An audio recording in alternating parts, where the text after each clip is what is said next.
This happened about 9 years ago, and I still get chills whenever I think about it. I was 23 at the time, working as a delivery driver for a small logistics company in upstate Pennsylvania. It wasn't the best job in the world, but it paid enough to cover rent and keep me busy. Most of my routes were long, lonely drives through rural areas, sometimes covering hundreds of miles a day. That kind of solitude can mess with your head. I'd spend hours on those old state roads with nothing but static radio and the sound of my tires on gravel. Most of the time, I didn't mind it. I liked the peace, the rhythm. But there was one route, one road that I will never drive again. It was Route 19. Music fades slightly. Now, Route 19 isn't on most maps the way you'd expect. It's not a major highway. It's more like a forgotten service road that twists through dense forest for miles before connecting back to the main highway. The first time I drove it, my GPS almost glitched out. The signal would drop, then come back with some weird detour message. Still, it saved me almost 40 minutes on my run, so I figured it was worth taking. That decision still haunts me. It was early fall, and the trees had just started to turn that golden-orange color. The whole forest looked like it was on fire from the sunlight cutting through the canopy. I remember rolling the window down and breathing in that crisp air. Everything smelled like pine and soil. I was maybe 20 minutes down Route 19 when I noticed how completely empty it was. Not a single other car, not a single house, not even those old wooden signs you usually see nailed to trees warning about hunting season or local trails. Just endless forest. I tried turning on the radio to break the silence, but all I got was static. Even my phone had lost service by then. No big deal, I thought. Just keep driving. About half an hour later, I saw something strange, a woman standing on the side of the road. She wasn't waving or signaling for help. She was just standing there, maybe 20 feet off the road, facing the trees. From where I was, she looked like she was wearing some kind of pale gray dress, the kind that fluttered in the wind. I slowed down automatically. At first, I thought maybe she was a hiker who had gotten lost, but something about her posture made me uneasy. Her head was tilted at this weird angle, not up or down, more like she was listening to something inside the forest. I honked lightly, but she didn't move. I drove past her, trying to rationalize it. Maybe she was just spaced out, maybe she lived nearby, but a few minutes later, I checked my side mirror, and swear to God I saw her again, standing in the same exact way. Music grows darker. Now that shouldn't have been possible. I hadn't taken any turns. I was driving straight. There were no side roads or trails I could see. Yet somehow, she was there again, same dress, same tilt of her head, facing the forest. I pressed on the gas and tried to shake it off. Maybe I was tired. Maybe it was my mind playing tricks. But the road just kept going, deeper and deeper into the woods, the trees closing in so tightly that sunlight barely got through. Then came the smell. It was faint at first, like something damp or rotten. I assumed it was roadkill. But as I kept driving, it got stronger, almost chemical, like burnt plastic mixed with decay. I rolled the window up, but the smell didn't fade. I remember glancing at my dashboard clock. It was a little past 4:30 p.m. But when I checked again later, it said 4:26. Time was going backward. I laughed nervously to myself. The clock must have glitched out, I thought. But something about that small detail hit me in the gut. I couldn't explain it. About 5 minutes later, I came to a small bridge. It was old, just 2 wooden planks with a shallow creek running underneath. As I crossed it, I noticed something written on one of the planks in black paint. Turn around. I hit the brakes hard. The message looked fresh, the paint still shiny, but there were no footprints, no tire tracks, nothing to show someone had been there. Just that message, turn around, written in uneven block letters. Every instinct in my body told me to turn the truck around right then and there. But when I looked in my rearview mirror, the road behind me looked wrong. It wasn't just darker. It looked narrower, almost like the trees had moved closer together. I could barely even see where the bridge ended, so stupidly I decided to keep going. Music. Heartbeat sound, slow tension build. Another 10 minutes passed before I saw her again, the woman. This time she was in the middle of the road. I slammed on the brakes, skidding to a stop barely 10 feet from her. She was facing me now. Her gray dress was filthy, covered in dark stains that looked almost black under the fading light. Her hair was wet and hung in strands across her face. I shouted through the window, asking if she was okay, but she didn't respond. Then, slowly, she lifted her arm and pointed at me. Her fingernails were long, too long, and completely black. That was enough. I threw the truck into reverse, backed up fast, and tried to make a U-turn, but my tires started spinning. The road was soft, muddy. The more I tried to move, the deeper my tires sank. I looked back up and saw she was gone, not walking away, not hiding, just gone. Then came the knocking. It was soft at first, from the side of the truck, then louder, knock, knock, knock. I froze. My doors were locked, but I didn't dare look. I just sat there, gripping the steering wheel so hard my hands hurt. When I finally gathered enough courage to glance toward the window, she was right there, face pressed against the glass. Her eyes were completely black, no whites, no pupils. Just endless dark. She whispered something I couldn't hear. Then her mouth opened wider and wider until it didn't look human anymore. That's when I passed out. Music cuts, faint static. When I woke up, it was morning. My truck was parked on the shoulder of the main highway, miles away from Route 19. The sun was up, birds chirping, everything perfectly normal, except for one thing.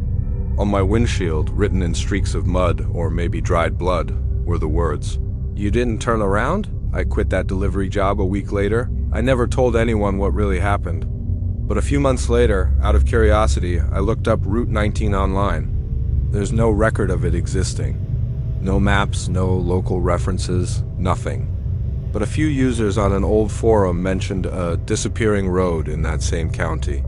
According to one of them, every few years, a driver goes missing somewhere near those woods, and when the police search the area, they always find the same thing.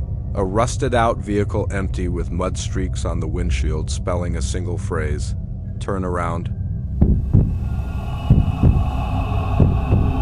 Story 2. The Man in the Window. This happened about 3 years ago, when I was living alone for the first time. It was a small one-bedroom apartment on the edge of town, not fancy, but it had what I needed. A decent kitchen, a small living room, and one big window facing the parking lot. I'd just moved out of my parents' house and was working late-night shifts at a local diner. By the time I got home, it was usually past midnight. I liked those quiet hours until I didn't the first time I saw him. It was almost one. I was brushing my teeth when I noticed something strange in the mirror. My bathroom faced the living room, and through the open door, I could see part of that big window, the one that looked out into the parking lot. And in that reflection, I saw a man standing outside. Music, slow, distant drone builds softly. He wasn't close. Maybe 10 feet from the window, but he was facing it, facing me, just standing there, motionless. I froze. The toothbrush fell from my mouth, clattering into the sink. When I turned and looked directly at the window, he was gone. I told myself it was just my imagination. Maybe a shadow, maybe someone walking their dog. I went to bed that night trying to shake the feeling that I'd seen an actual person watching me. But the next night it happened again. This time, I was sitting on the couch watching TV when I felt it, that prickling sense on the back of your neck when you know you, being watched. I looked toward the window and my heart nearly stopped. He was there, standing outside again. Closer this time, his face barely visible in the dim glow of the streetlight. I could make out his features now, hollow eyes, unshaven face, lips parted slightly as if whispering something to himself.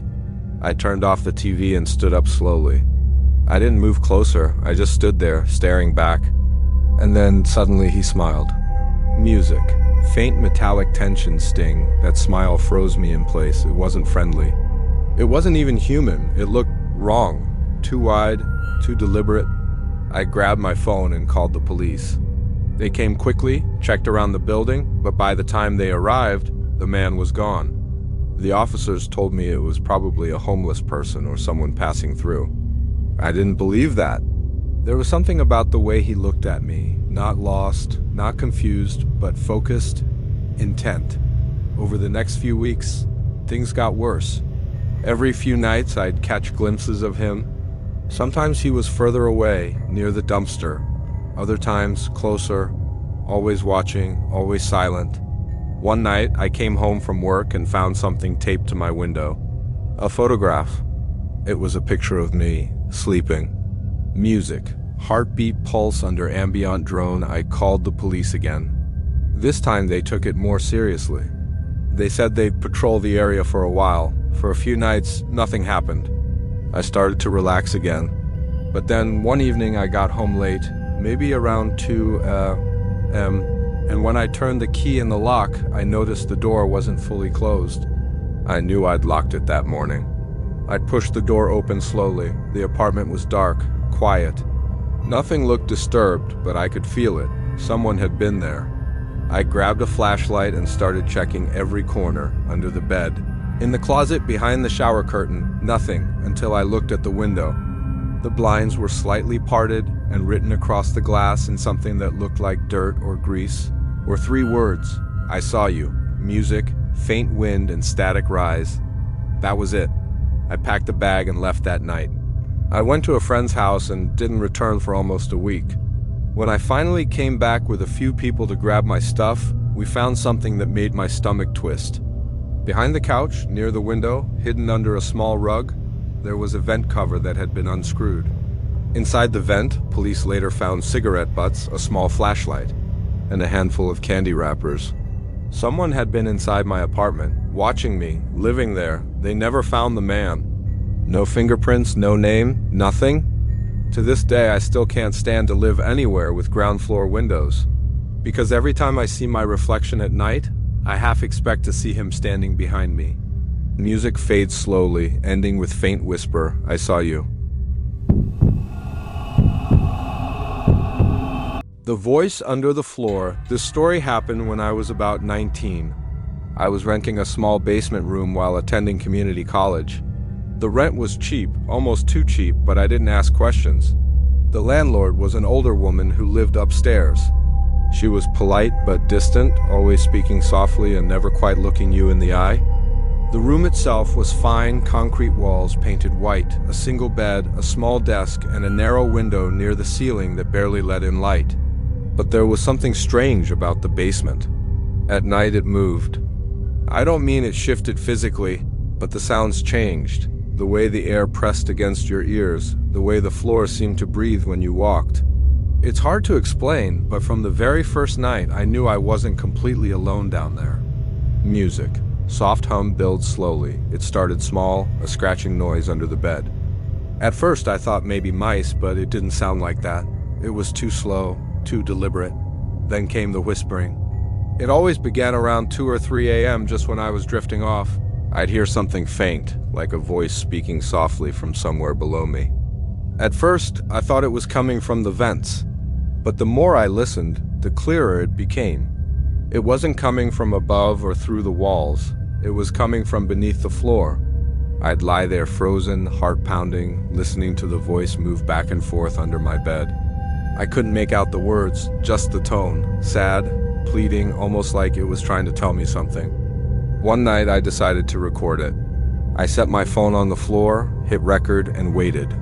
When I listened back the next morning, the audio was faint but unmistakable, a whisper repeating the same 2 words over and over. Let me out. Music, sudden low boom, tension builds. That was enough for me to confront the landlord. When I asked if she'd ever heard noises before, she went completely still. Then she said, "You shouldn't listen to that." "It doesn't stop if you listen." Her tone sent a chill down my spine. I pressed her for answers, but she just shook her head and said something I'll never forget. "Don't go near the hatch." I didn't even know what she meant until that night. Music, ambient thrum, faint dripping. I couldn't sleep, so I turned on my flashlight and started inspecting the floor. I moved the rug near the foot of my bed, and there it was, a small square outline in the concrete. A metal ring, rusted and half buried in dust, the hatch. I just stared at it for a long time, trying to convince myself not to touch it. But curiosity always wins. I hooked my fingers under the ring and pulled. The hatch opened with a long, low creak that sounded like the whole basement exhaling. The smell that came out was damp, earthy, and old. When I shined the flashlight inside, it hit dirt. Just dirt and a narrow tunnel going straight down, and then I heard breathing, not mine. Music. Deep, low-frequency pulse begins. It was slow, deep, and wet, like lungs that hadn't taken air in years. I dropped the flashlight. It clattered into the hole and went out. The breathing stopped. Then, from the darkness below, something whispered, clearer than I'd ever heard before. "You found me." I slammed the hatch shut and jumped back. I pushed my bed over it and didn't sleep at all. The next morning, I told the landlord I was moving out. She didn't ask why. She just nodded, handed me my deposit in cash, and said softly, "You were lucky." Music, faint heartbeat. Rain sound outside. A few months later, I came back to return a piece of mail that had been sent to my old address. But when I got there, the house was gone, burned down. The whole structure had collapsed into the foundation.